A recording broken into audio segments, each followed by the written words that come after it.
Now, in our first story, Chairperson of the Electoral Commission, Charlotte Osei, has dismissed media reports suggesting that the company which has been awarded the contract to print the pink sheets for the December elections is bankrupt.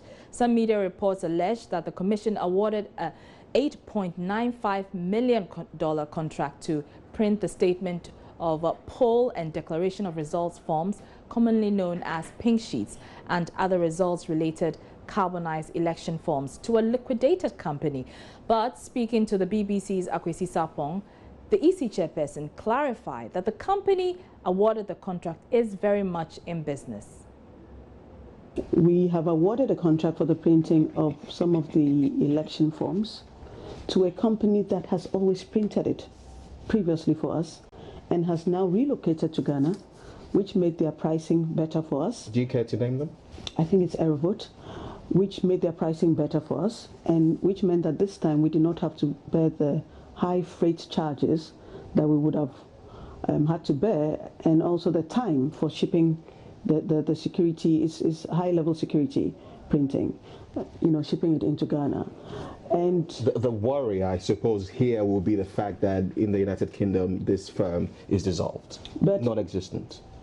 We did not award it to a UK company that had dissolved. We awarded it to a company that has come to set up in Ghana and is properly registered in Ghana, went through a rigorous procurement process, satisfied all the requirements of Ghanaian law to be awarded the contract.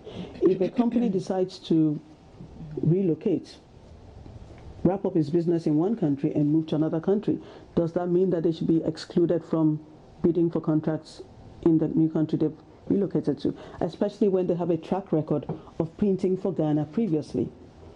Were questions asked about why they chosen to relocate the operation from the United Kingdom to Ghana? Is it a question the Commission will be interested in? No.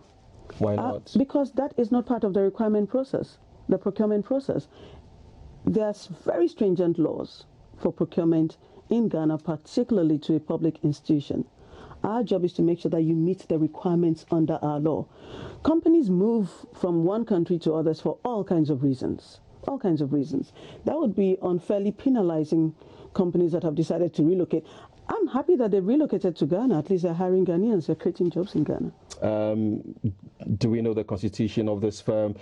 When they operated in the United Kingdom, how much information do you have about who they were when they were based in the UK? We were not even printing directly with them. We were working through agents. And now we actually can work with them directly, which is actually a more efficient process for us, and it's cheaper. Well, with some 33 days to the general elections, Mr. Osei said the EC, whilst awaiting the verdict of the courts on the many suits against it, had begun preparing the materials of the parliamentary elections. The presidential ballot, she explained, will be printed after the cases are settled and a determination is made as to who is qualified to participate in the election.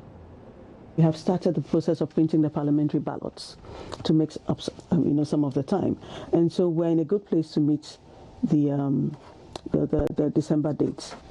In 2012, after the 2012 presidential elections, we were in court in 2013, and one of the issues that came up for determination by the court was whether the absence of the signatures of presiding officers would invalidate the results, and the Supreme Court dismissed that by majority decision.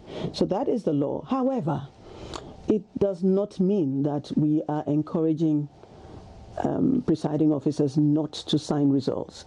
Indeed, we have added it to the offenses in this year's constitutional instrument regulating the elections. The EC Chair has also been explaining why the Inter-Party Advisory Committee, IPAC, is not the platform to resolve issues based on legality for disqualifying presidential candidates. She explained that even though the IPAC platform enables political parties to make contributions on the elections, any legal issue must be decided by the law courts. But IPAC is not a law court. But it's a conventional platform for you to resolve issues before they get to the legal stage. But this is a legal issue.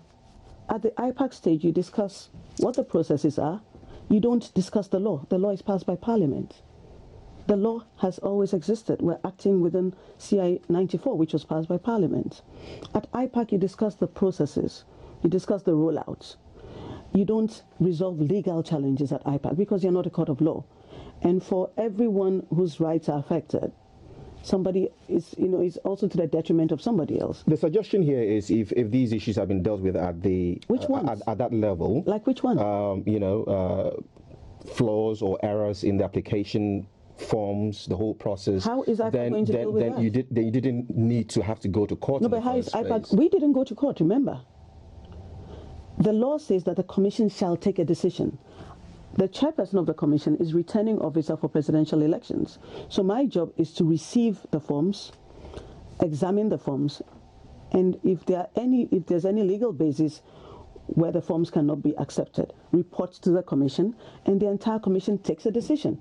It's not a decision to be taken by IPAC. If you take that decision to IPAC, anybody can challenge you.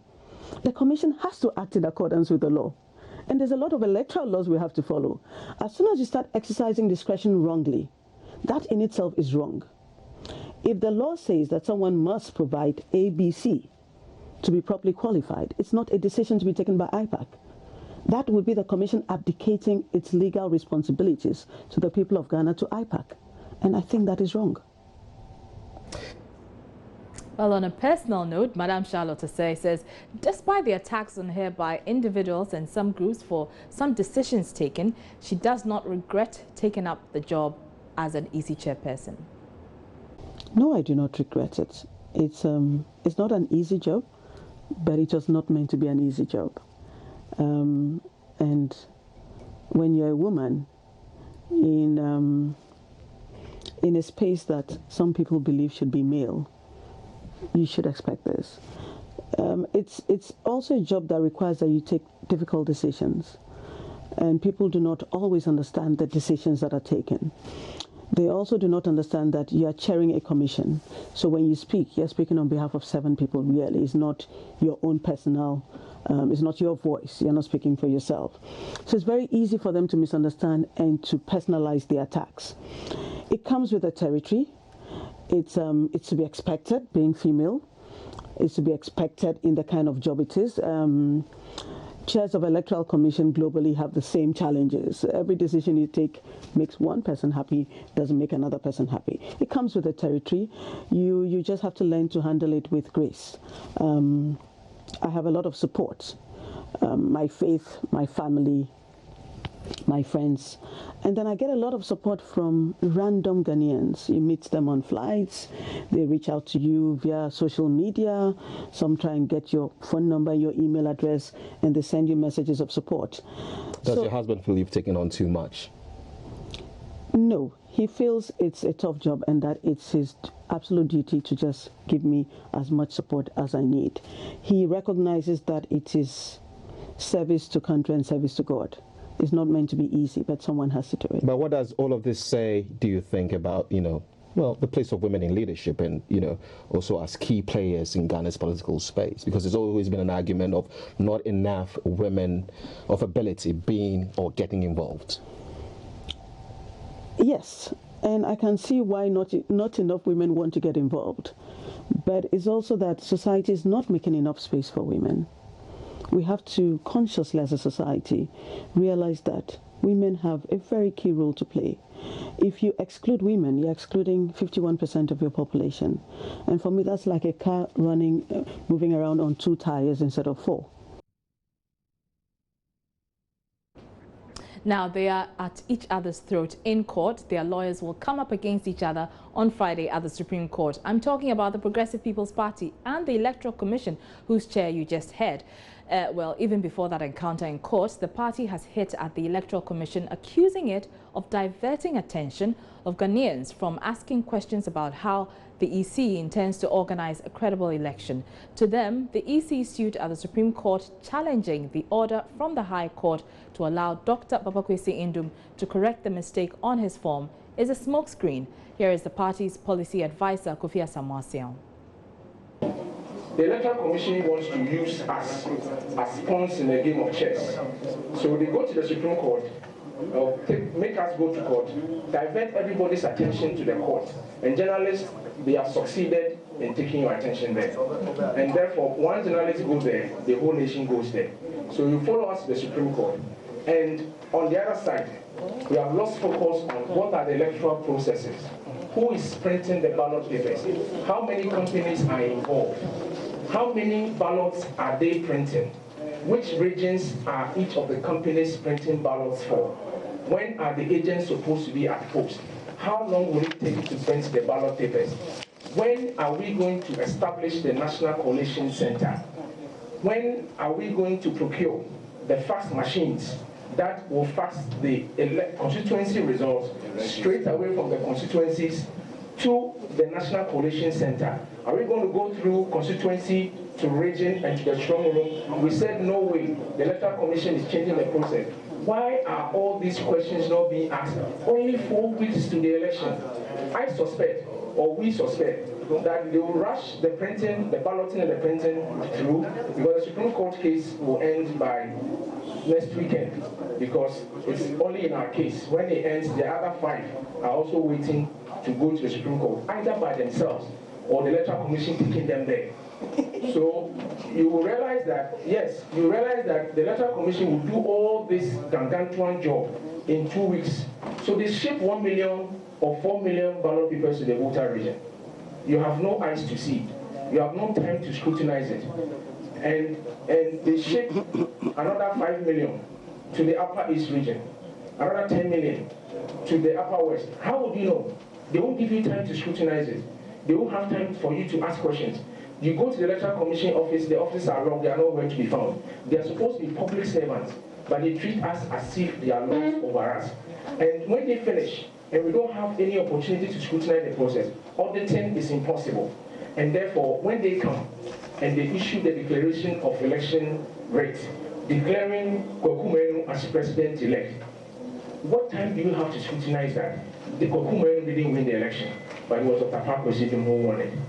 These are the questions that we need to focus on, and they are diverting our attentions from there. So to answer your question, what is happening is a deliberate scheme designed by some people with the help of the Electoral Commission to make sure that we have limited time to run this election, rush things through, declare somebody who is not deserving of the people of Ghana's vote, and declare him president of Ghana.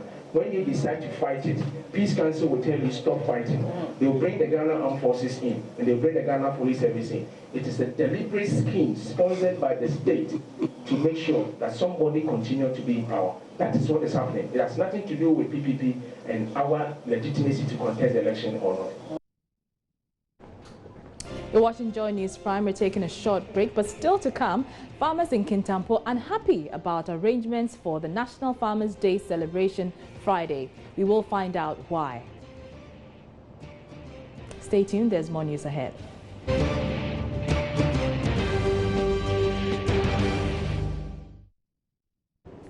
You're welcome back. Now, the Accra Regional Police Command, upon intelligence, has intercepted some weapons and live ammunition from a 43-year-old man.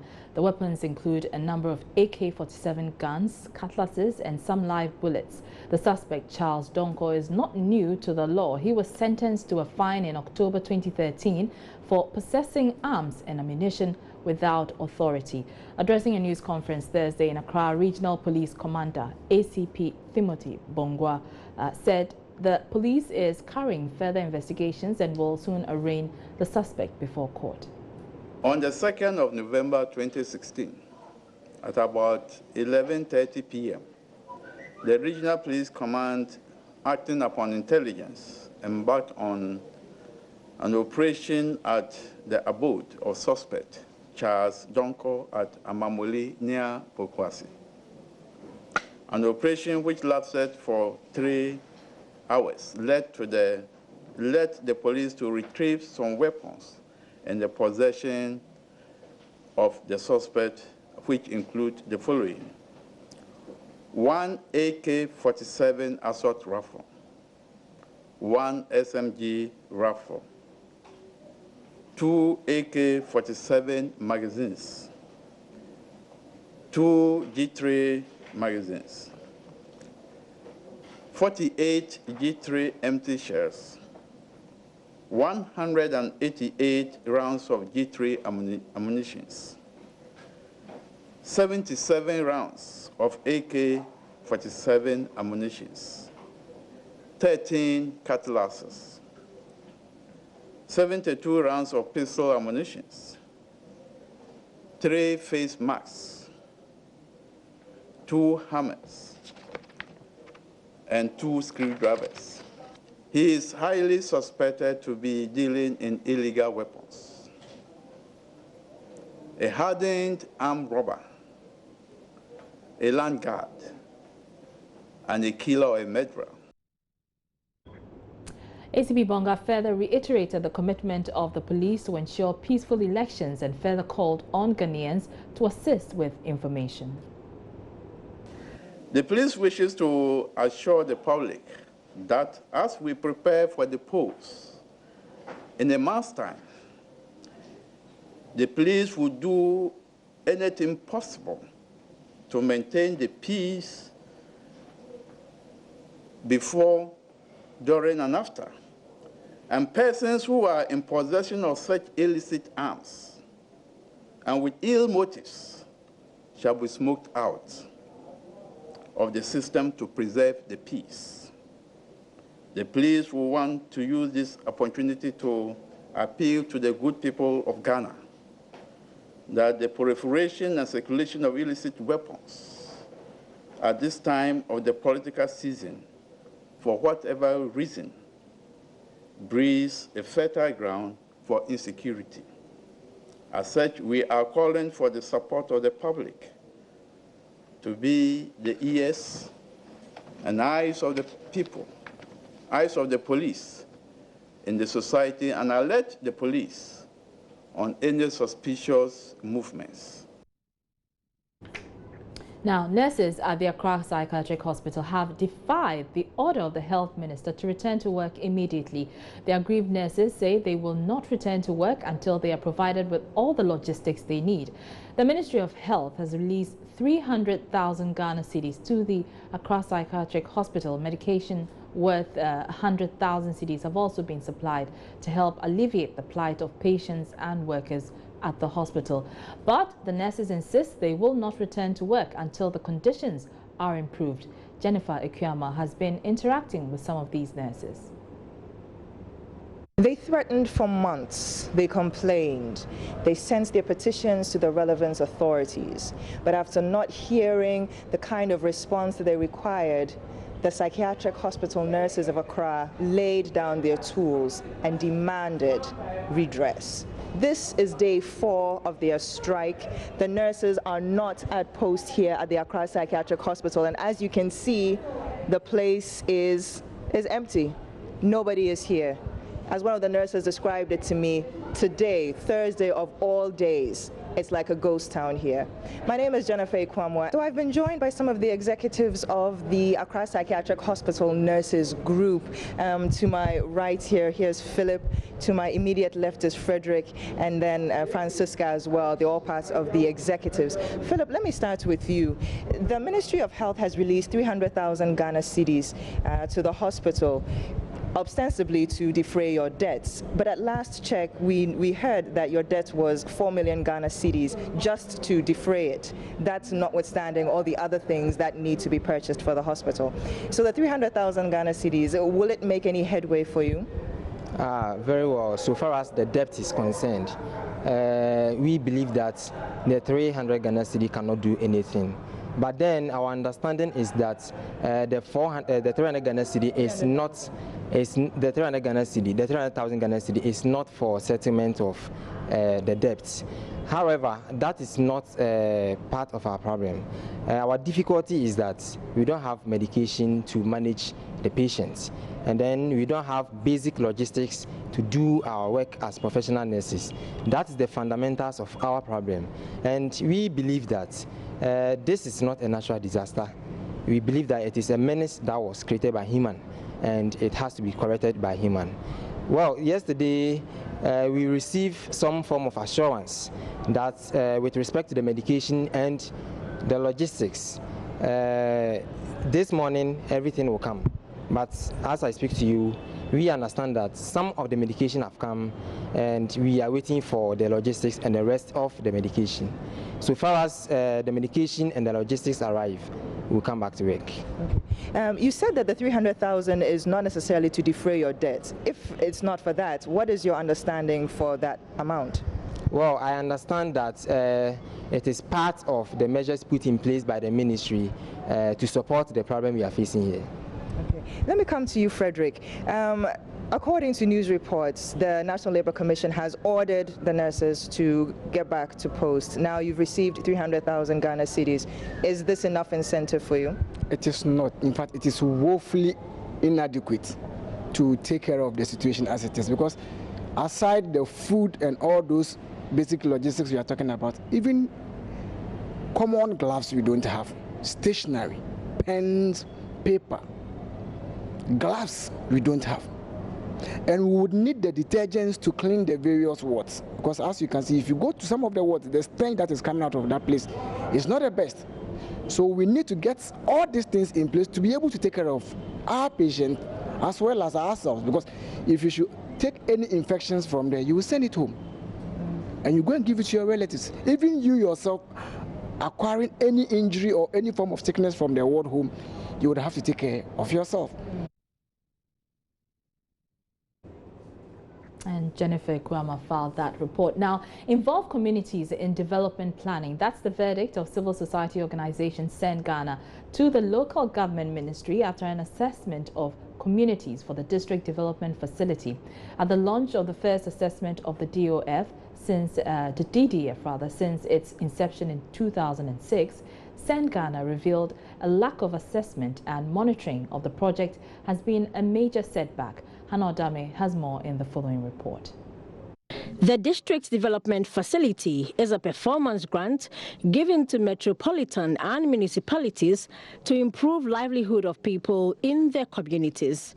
Though established in 2006, the first grant was given in 2008. Years on, all to 115 districts have qualified for the grants, but not after a rigorous assessment of the local government ministry, which includes involvement of community members. This was where Send Ghana had a problem with the process. Civil society advisor Mukaila Adamu explains. If you look at how they assess community involvement, they want to find out from the assemblies whether they organize community hearing, etc.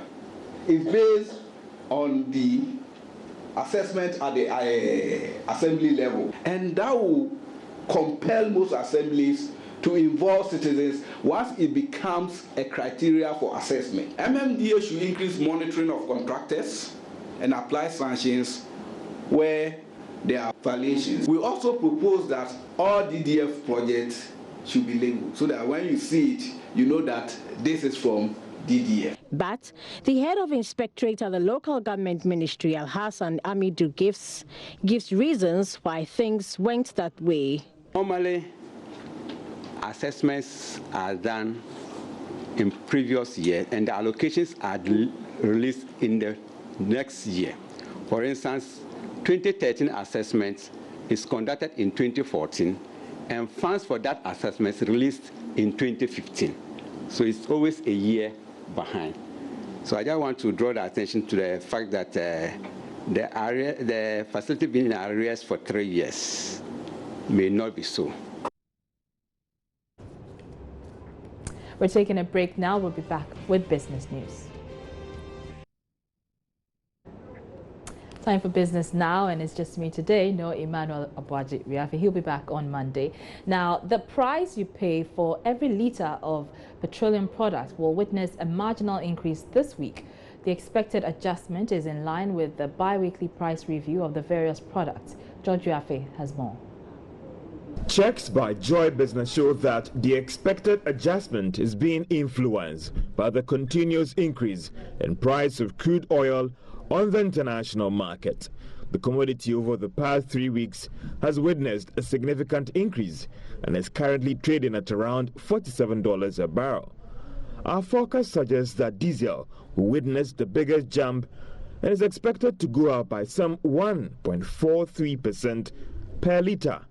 So if a gallon of diesel is currently being sold at 16 Ghana cedis 29 pesos, then by Friday or this weekend, the gallon could be going for 16 Ghana cedis, 52 pesos. Petrol will go up by under 1% per litre, whilst LPG will also see a similar margin of increase per kilogram. However, due to the current policy where each of the over 90 oil marketing companies are allowed to set their own prices, then there is a likelihood that not all these firms would increase their prices at the pumps in the coming days. For instance, during the last review, market leader Guel kept its price unchanged at the pumps, a development that forced the other giants in the industry to also reduce their prices after an initial increase. Some may even hold their prices at the pumps during this new pricing window. But with projections of a price pickup in crude oil on the international market, how long can these firms keep their prices unchanged? Coordinator of the oil marketing companies, Kweku Ajimandia, believes the only way out is for government to take away some of the taxes on the products. Presently what we have now, we have huge taxes and levies on the price buildup, and our volumes are really dwindling. So if you're going to have this one and the levels of, because the levels of the cost going up, that would be very bad. But what we are content with, that's what government is also giving. At this point in time, when we are going for this one and the cost is going to be unbearable, government should come in and get the taxes lowered to be able to accommodate so that the people can also buy the fuel. The high level of taxes is an issue, and we have a high stock turnover because we are not able to turn around the stocks because of the competition. And what it means also is that the taxes that we have to pay, we have a shorter period to pay the taxes. And once we pay the taxes without even finishing our stocks, we are in the red already. Look at the length of time that we are given to pay the taxes. If we pay the tax elsewhere, we have as you sell, you pay the taxes. Well, whilst you look at the impact of rising crude on the local consumer, there are some developments on the Jubilee field that is affecting government's revenue badly, despite the pickup in price of crude oil. Now, this is due to challenges with the Jubilee FPSO, which has affected crude production in the country and the volumes that it exports.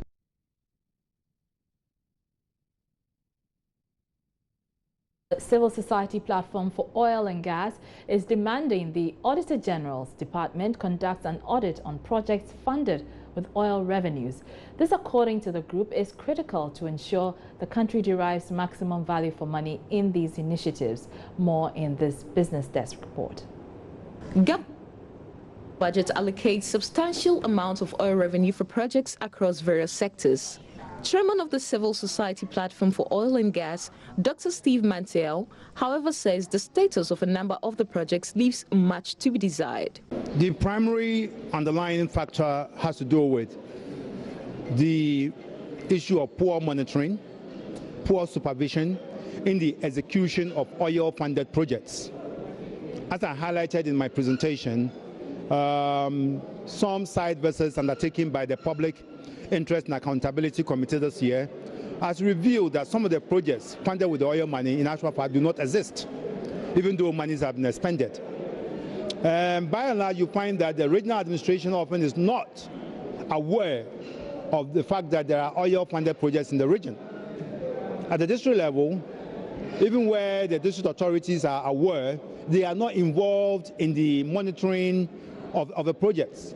And so there's no effective supervision, no monitoring, and that is what, for me, largely accounts for these phantom and poorly executed projects. The first remedial step to take will be for the Auditor General's Department to undertake a value for money audit of all oil-funded projects in this country. And where monies have been abused, will allow the law to take its course. First, we retrieve the monies and mete out the necessary sanctions. Going forward, we will need to involve the beneficiary communities in the monitoring and supervision of the projects. There's a role for me, in my view, to be played by the local authorities. But even the civil society groups on the ground can also support the monitoring efforts if they are given adequate project information. And that is how, in my view, we'll be able to get the best of these oil-funded projects. This, according to him, only calls for a deepening of monitoring and evaluation mechanisms with requisite sanctions. Projects that were monitored had been captured in the annual report of PIAC as having received funding in either 2014 or 2015. Moving on, Ghanaian companies are making strides in building capacity to take over major contracts in the oil and gas industry. That's the verdict of the Deputy Minister for Petroleum, Benjamin Dagadu. Kuku Aban has the rest of the story. Many of the major projects in the upstream oil and gas sector are executed by foreign firms to the disadvantage of indigenous ones, said to be the lack of the requisite expertise. Some industry watchers have expressed worry about the low level of local participation despite enforcement of a new local content law by the Petroleum Commission. But Mr. Dagadu tells Joy Business moves are being advanced to reverse the trend. We are not able to take the big contracts for our local participation. So what we do is that we have to grow. We are now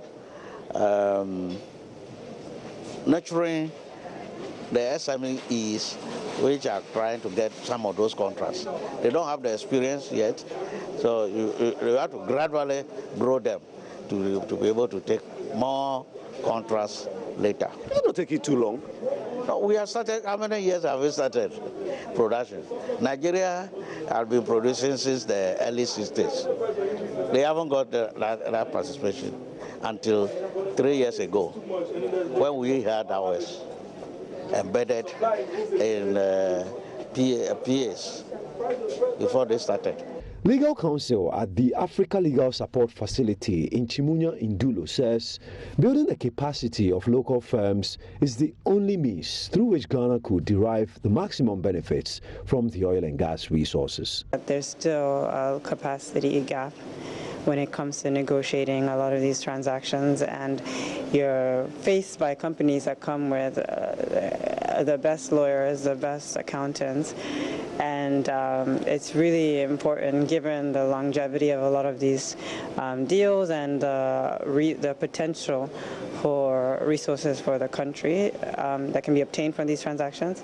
I think it's really important to address the capacity gap, and that's why you have institutions such as the facility where I work, where we provide advisory services to governments on these matters. We engage in building capacity, whether it's through the development of toolkits or just regular tools or model production sharing agreements, as well as trainings, and I think those are all very much intertwined.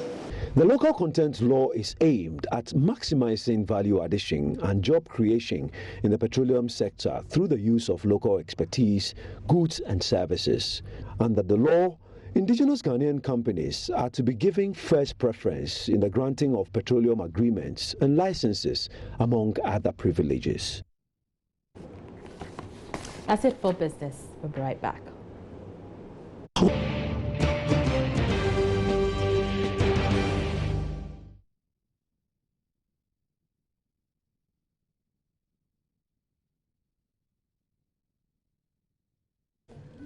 Now, with less than 24 hours to the celebration of Farmers' Day, the opposition MPP is calling for examination of the agriculture sector under the governing NDC.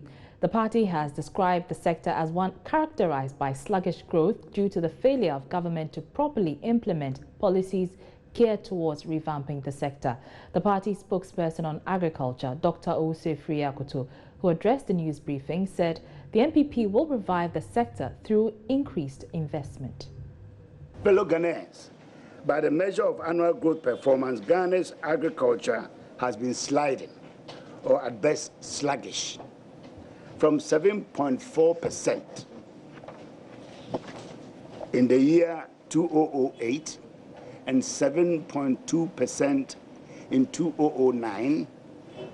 Agricultural growth slowed to 5.3% in 2010, hitting the bottom of 0.8% in 2011.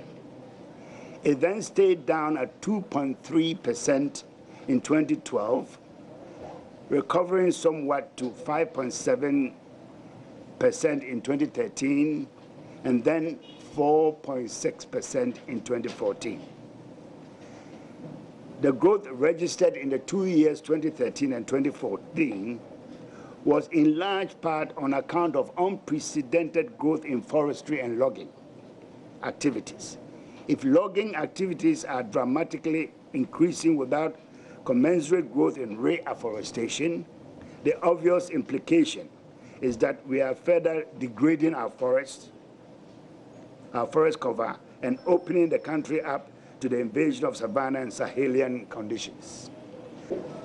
In spite of the failures of the sector, under the watch of the NDC administration, the NPP is not at all daunted by the task ahead to breathe life into the agricultural sector.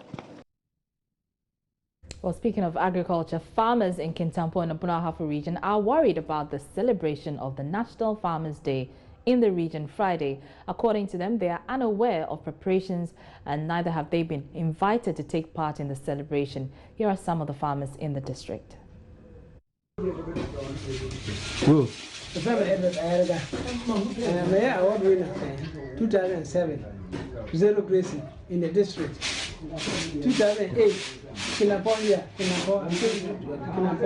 2008, I became the national best for small ruminants in Kinapo, South District. But this year, we only heard there was a Farmers' Day coming to Kinapo, the national one, but no one has invited us. You go, you see all the officials and then the big men, they are there. You go see the farmers. In fact, they should have made the farmers be involved and then let our young ones to come and see how important the Farmers' Day is. Okay, me say me about Farmer Day in the media maintain. Me friends is going to me akuyani. Me yeso na agena ho. Me bia me no aye. Bia me no aye nti nyina ekuyafo na yenti. Say bia omo say omo ka kire say ekuyafo no. Yambra. Omo man he me ko okra me ko obi animi. Ade a me hunu so me kura na me sia se nti ama. Ekuyafo na agrefo mo ho mo mabo. Well, the Peasant Farmers Association of Ghana is worried this affects the purpose of the celebration. Charles Nyaba, who is the programs coordinator of the Peasant Farmers Association of Ghana, joins us on the line. Good evening to you. Good evening. Now, you're saying that the focus of the celebration has changed from celebrating the farmers to other things. What exactly do you mean? Thank you, and good evening to your listeners. I've been in the field since yesterday.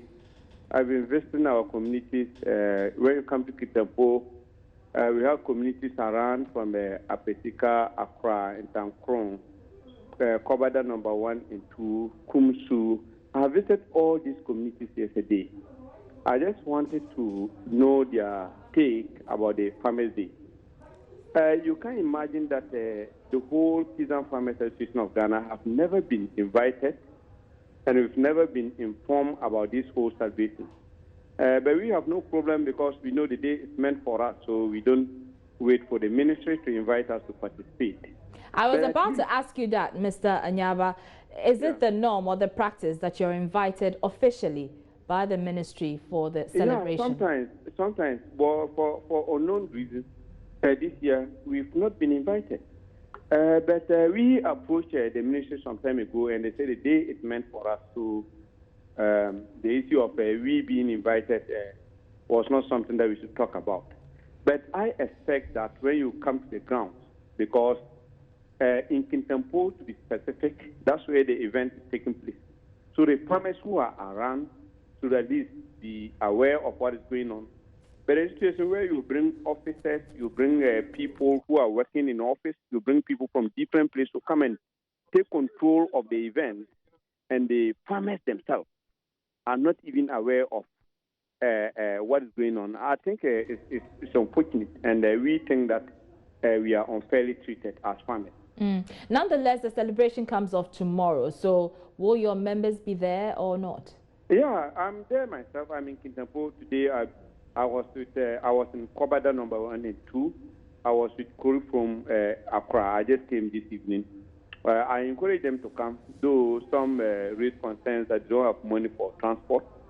I went to the MOFA office to speak to them.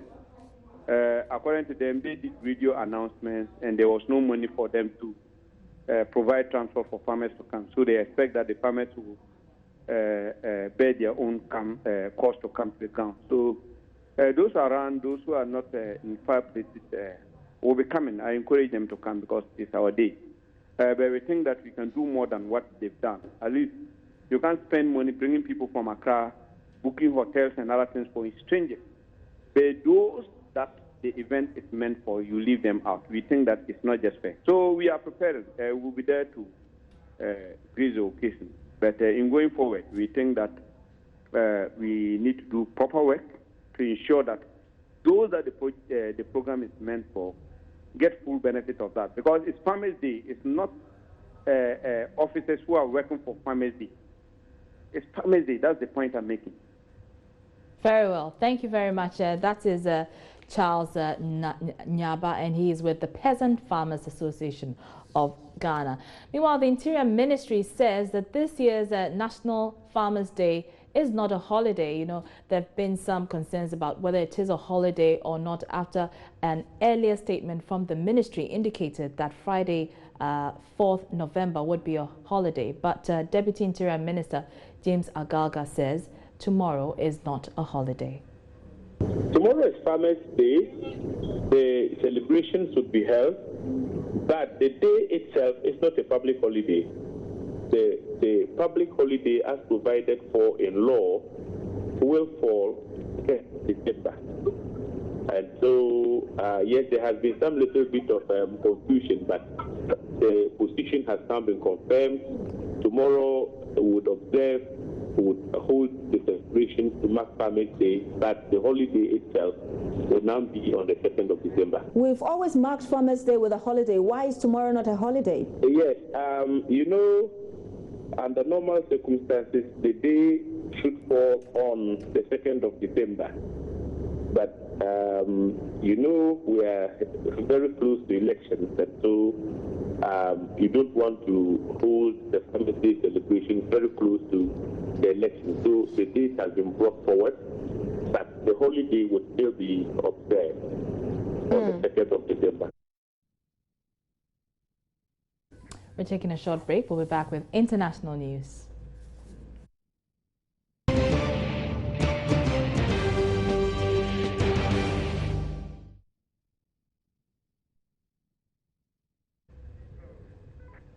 Well, the 19-year-old goalkeeper of Gambia's national women's football team has drowned in the Mediterranean trying to reach Europe. Fatima Jawara was on board a boat that ran into trouble last month while crossing from Libya to Europe, the country's football federation says. Her family confirmed news of her death, according to Association President Lamine Kaba Bajo. Many of the undocumented migrants who arrived in Italy are Gambians. The Gambia's president, Yahya Jammeh, has been accused of intimidating the opposition, charges he denies.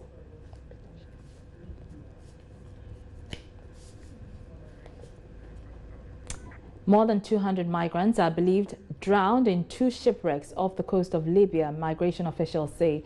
The UN Refugee Agency was told the news by survivors brought ashore on the Italian island of Lampedusa. Spokeswoman Carlotta Sami said 12 bodies have been recovered. More than 4,200 migrants have died, making the dangerous journey across the Mediterranean Sea this year. International Organization of Migration spokesman Leonard Doyle says the UN has warned 2016 could be the deadliest for migrants making the journey.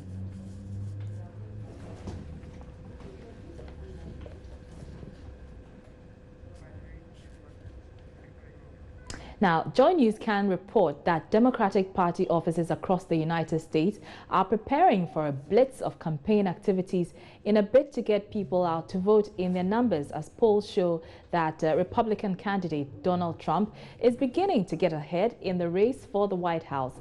My colleague Evans Mensah, who is in the U.S. covering the elections with support from the U.S. Embassy here in Ghana and the International Center for Journalists, has visited the Democratic Party headquarters in Burlington, Iowa, and he joins me now live via Skype. Evans, clearly the race is getting keener if the polls are anything to go by. But tell us, what did you find at the Democratic Party headquarters where you visited? Democratic headquarters today, just down the road from where I stay. I woke up this morning to have attacked the family, so Donald ahead. Iowa and they show the head by 1 points. And the Democratic office find that outcomes and a momentum that has shifted is there's some that's also organizing their base a bit. For example, Brittany Barr, who is organizer for the Democratic. She told me a lot about it to get people out on Tuesday.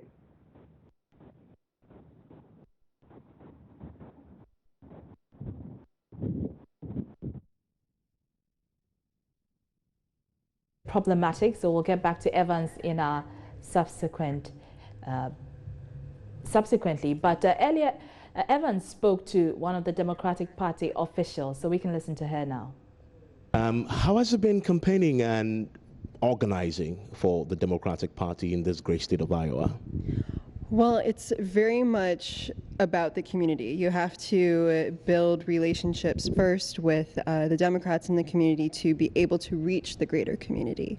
And the way that we do that is by knocking doors and making many, many phone calls. But yeah, it certainly has been an intense journey, as most campaigns are. And we're just coming down to how we have, what, less than 5 days now. Yeah. It's actually 5 days exactly today. Do you have any anxieties, like, you know, as the day gets closer and closer and closer, you wake up the news, and does it feel with any trepidation closer to the date? Well, I think everyone, once the date of the election comes, everyone will certainly sleep better after the many sleep-deprived days of working really hard. But yeah, we're certainly waiting with bated breath for November 8th. What has been your personal experience in organizing? What sort of interesting scenarios have you had to confront, people you have to knocking on doors, and especially because this year's election is pretty unusual, you must say. I mean, your own personal experiences on that? For me, it was actually quite wonderful because I come from the state of California, which is very, very blue. And here you have more of a political culture, so there's more of a discussion. So I'm able to talk to voters, hear what their values are, hear what their issues are, and that is an experience I've never had before because there isn't as much of that in California that I've experienced. So really having those conversations has been the best part of it. Has it been effective? Well, you never know because of the ballot box, right? So I'm not sure, but I know that I've enjoyed the conversations, and there's certainly ones that I will always remember. Such as? Such as talking to older women who are in their 80s who have never voted before, and this is the first time they're going to be voting, and they're very excited about it. So that's really powerful to be a part of that. Yeah. And this is something that, from a curious point of view, you've put in a lot of work, obviously, from what you've said, and I see the Hillary 2016 cap on shows, you know, you're wearing this badge proudly. How does it make you feel knowing that all the work you've put in? This is where the caucuses started back in, I think in February it was. Now the polls is showing that Trump is inching ahead in Iowa. How does it make you feel, all the work you've put in, and yet the polls say he's gone ahead, I think by 1 percentage point or so?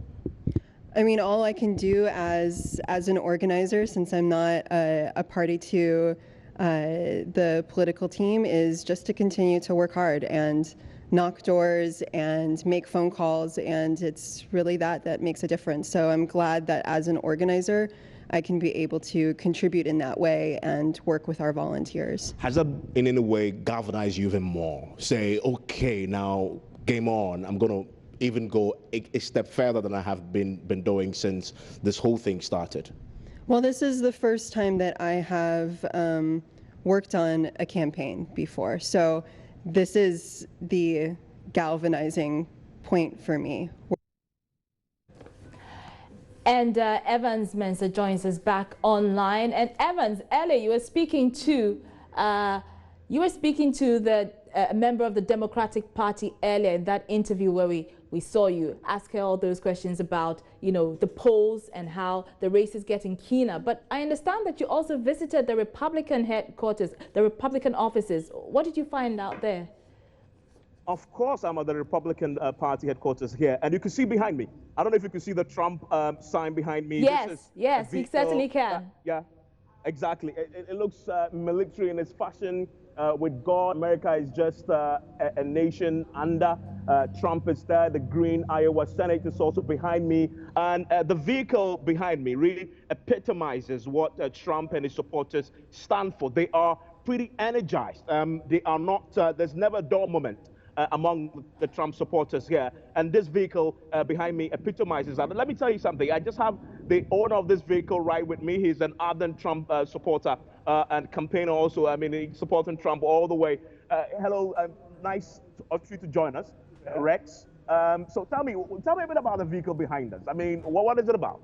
Well, this is Vietnam Air 58. It's AM General. Oh my God! Made over oh my God! Indiana.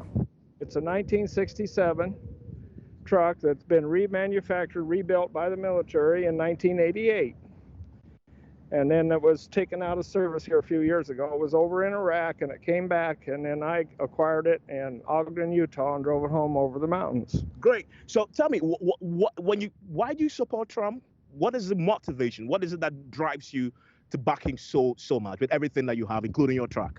Because Trump is not a politician. Trump is a working man's man. He's built his business, he's built his companies, and he's for America, and he's for the American worker, and he's honest, and we're not getting that out of the politicians.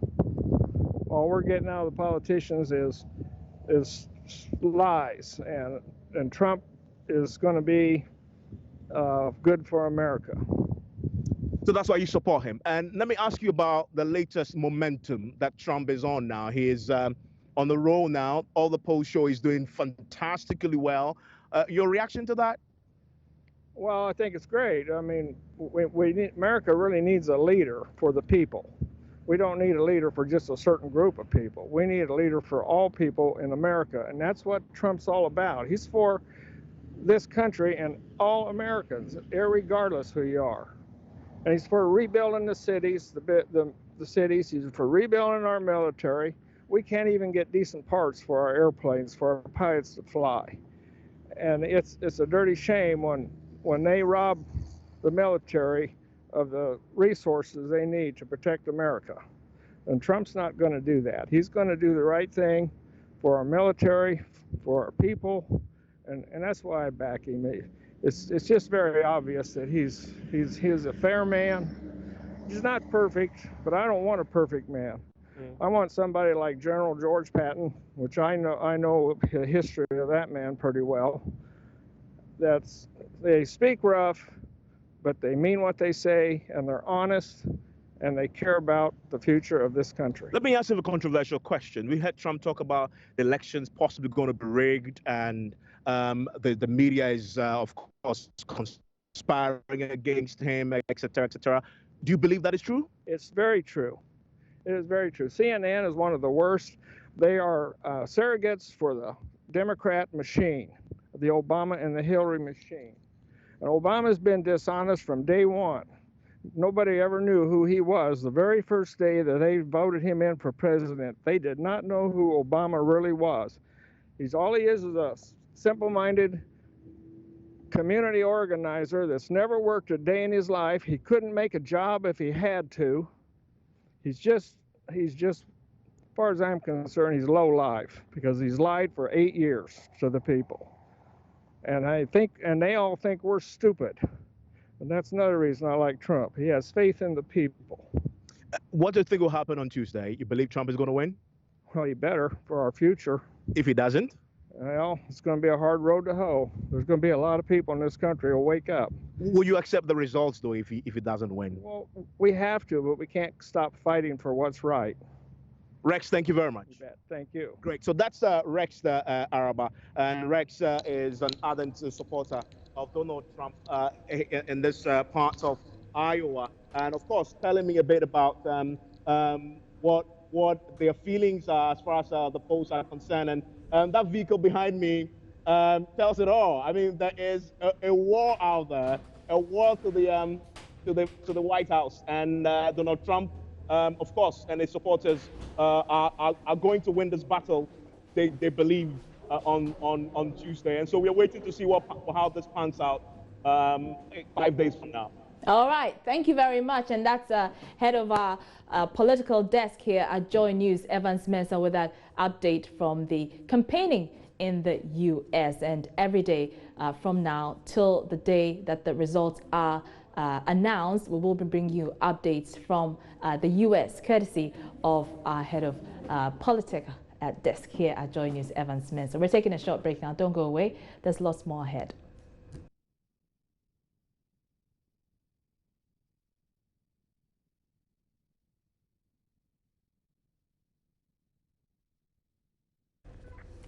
Now, back to Ghana, and officials of the Asokore-Mampong Municipal Assembly say residents in the area are feeling the impact of the Best Performing Assembly Award it received. The assembly was adjudged the best performing of all the 260 metropolitan, municipal and district assemblies for 2016 to top the Local Government Service Awards. Municipal Coordinating Director Adam Baba Mohammed says residents enjoy the reality of the Assembly's honor with improved services. Metropolitan Assembly in 2012, Asokore-Mampong municipality has become one of the most vibrant in the country despite budgetary constraints. Asokore-Mampong Hine Nana Boachie and Sandebra led officials of the assembly to the Menchia Palace on Wednesday. Their mission was to present the award to the Asantehene Otumfo Osetutu II. Municipal Coordinating Director Adam Baba Mohammed says lives have improved since the creation of the municipality. The creation of Asokore-Mampong municipality has brought a lot of development to this area. One, if you look at the routes, the road network in Asokore-Mampong has improved markedly. If you look at schools, within the 4 years, over 25 school buildings have been constructed, health facilities, markets, office of the assembly. Within that short period, some assemblies came into being for more than 6-7 years, and they don't have offices. And if you look at the economic activities that the creation of the assembly has brought, you know, Kontompo Yam market is there. All these things have brought a lot of economic activities into the municipality. So for me, I think that it has had some positive impact on the people within the municipality.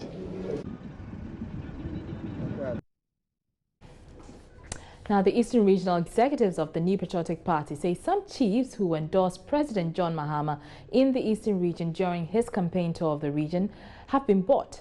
They allege President Mahama, who is also presidential candidate of the governing NDC, bought cars and other goodies for the chiefs, while others have been appointed as board members on government agencies.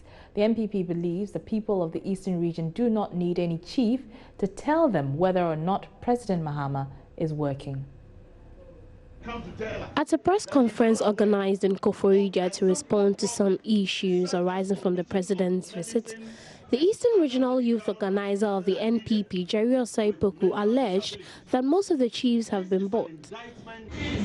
But to quote Samira Baumia, she said, if you are hungry and you are eating, do you need someone to tell you that you are satisfied? If indeed there are developments in our communities and in our constituencies and where we live, do we need a chief to tell us that there is development here? They promised to build us an aerodrome in 2012 and they have not built it. Do we have to ask or do we have to hear from our chiefs before we know that those developments were not done? Please, the chiefs will go for whatever, some of the chiefs will go for whatever they will take from the president. But the people of Eastern region are wide awake. Eastern Regional Director of Communications for the party, David Pra, also called on the Military High Command to compel the president to pay for the use of the force's helicopter for his campaign tour in the region. He said the president came to the Eastern region as the NDC presidential candidate, but not as president. He said if the military declines to collect the monies, an MPP government will retrieve it when it comes into office.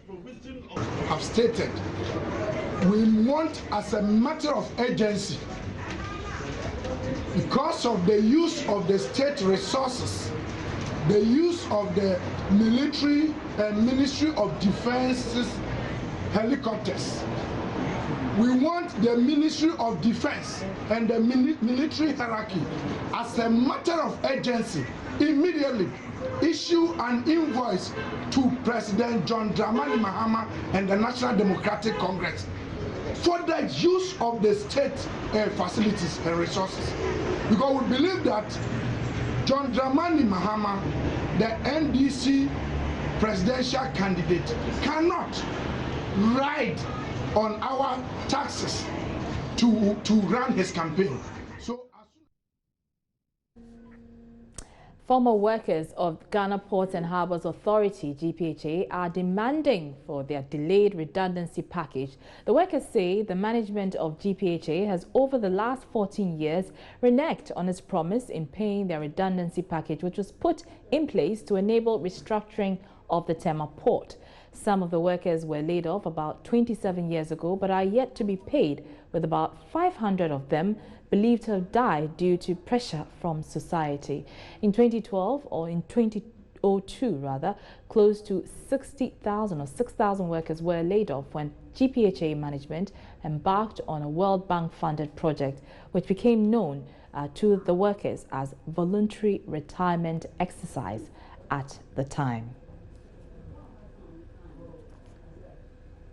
Appeals court twice, and we can say on authority that we won all the cases. But using what they term in court, in judicial terms as technical perfectionism and formalism and whatever, no, they are always suppressing us. So it is today, the 3rd of November 2016, that we say that enough is enough. The 14 years of torment, 14 years of serious torment is over, and that our people who are dying must stop. That is why today we decide to come and picket at the GPHA towers to present our petition to the... You're watching Joy News Prime. I'm Arba Kumsin. Don't go away. Entertainment news is up next.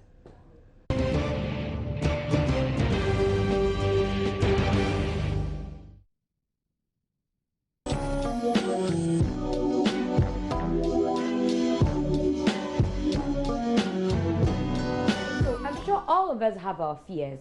I'm sure if I ask you what your greatest fear is, you definitely have an answer. I do, but I don't want to disclose it on national Everything TV. You don't want to disclose on national television. Why? Is everything I have to say? When will you disclose something on national television? Soon and very Maybe soon. when you're getting married. I'll tell you when it is. All right, so, you know, we met up with some stars. We've been asking them what their greatest fear is. And here are their responses. My greatest fear is failing. Sometimes when I'm there, I just think about what if one day I just don't succeed or I fail in life, like my mom, all those looking up to me, what would they say, you know? I fear that, but I know God on my side, everything will be great. So. Failure.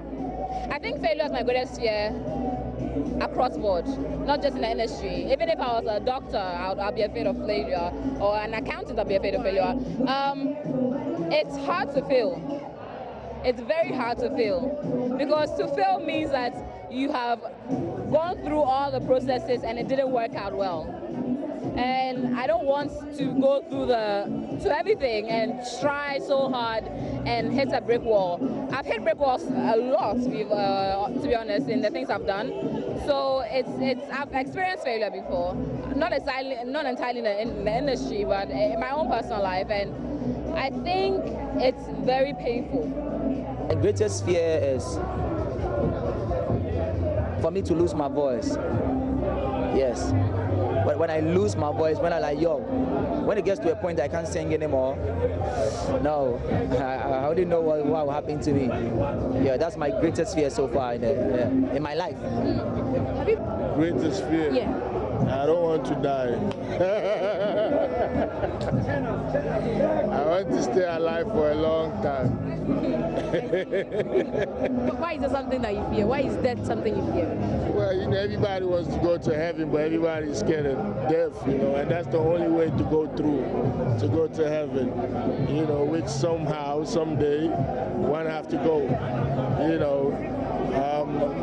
My fear is I'm trying to do everything right before I leave, you know, make sure I leave some legacy, you know, something beautiful behind where people can remember me with.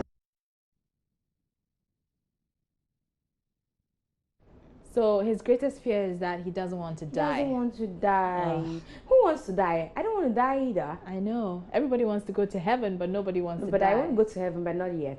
I don't want to enjoy. Yes, I want to enjoy small. Okay, so let's talk about the Made in Ghana fair that is coming off this weekend, starting tomorrow to the 6th of November. The Junction Mall at Nungwa would have people coming to display, exhibit, of course, for sale, their Made in Ghana products. Yeah. But also on Saturday, would have presenters from our sister station, Joy Prime, and also from our sister radio station, Hits FM, hitting the runway. We'll be speaking to some Hits FM presenters about how ready they are for the runway.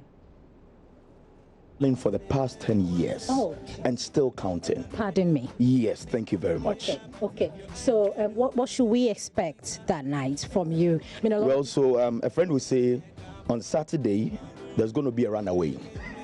I mean a runway. Quick, what's up? It looks like 10 years modeling experience. You can't beat this one. This always has a way of cracking us up in this building, but hey, come Saturday, it's going to be great. My first time hitting the runway in my African print and everything. Maureen, are you not scared that me, Becky, are modeling on the same runway with you? I am not scared. In fact, I'm not scared of anybody because I'm going to have a zebra walk, catwalk, elephant walk. I'm going to have all the walks. I don't know how I'm going to put all of that together, but trust me, that day, my outfit, everything, Becky, I'm going to call you down, girl. Hello, Mercury. Yeah, feels good to be here. Joy Prime, that's what it is. Say you're looking awesome. Give me a 360. Listen, we're going to do thank you. That's what it is. I know you're not wearing your African wear, but it's okay. No, but this is made in Ghana. I mean, listen, it doesn't have to be these prints, but listen, we're excited that we have GTP supporting us. I am going to rock it on Friday. Saturday, watch out for it. It's going to be an amazing time, and I would like to walk with you. You will? Oh my God, like all the line. All right. For me, everything is made in Ghana. See, check this out. My cap, my shirt, my pants, even my shoes, my watch. Well, this is a Rolex, but still made in Ghana. Yeah, you bought it here in Ghana. And I am, don't go there. I am made in Ghana. Wow. See, on that day, I'll be on the runway. I'll be modeling. You need to check me out on Instagram. Even my Instagram page is made in Ghana.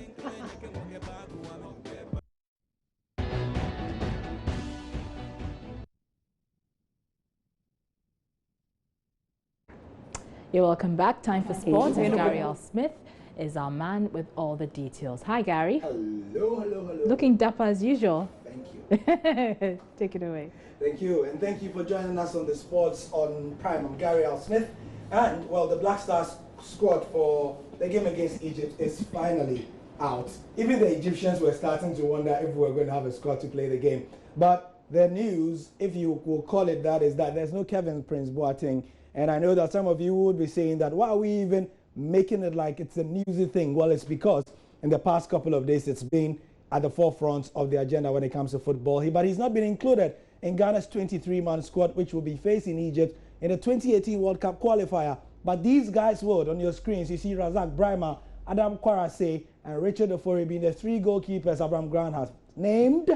And then we've got in the defense, more of the same plus one new name. Harrison Affle, Barbara Mann, Jeffrey Schlupp, John Boy, Jonathan Mensah, Daniel Amati, Edwin Jima, and Andy Yadom. That's the new one you may have not seen before. He plays for Barnsley in England as a right back.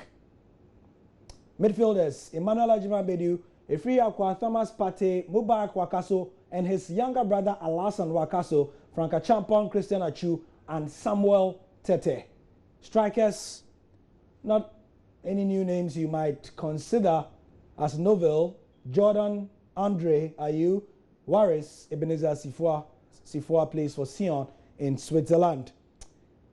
So, well, after the squad was named right about 11ish today, this afternoon, this morning, Ghanaian football fans have been expressing their opinion about Abraham Grant's not naming Kevin Prince Boateng, even though he's in form ahead of this game. Let's hear them.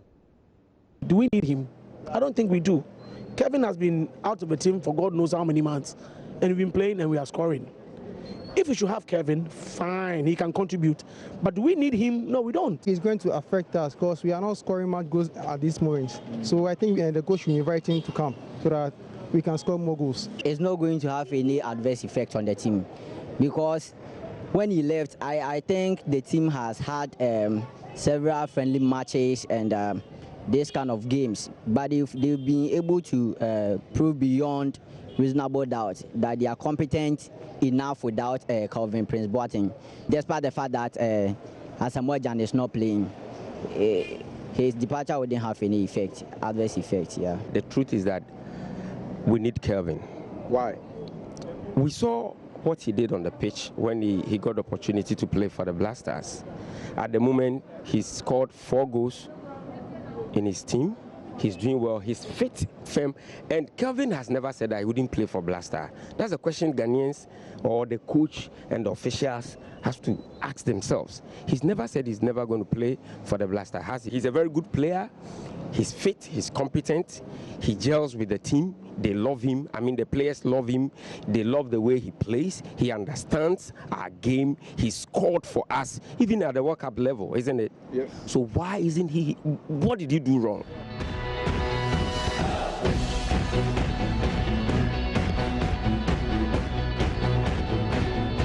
Anyway, that's how we wrap up the show. I'm Arva Kumsin. Join us same time tomorrow. Good night.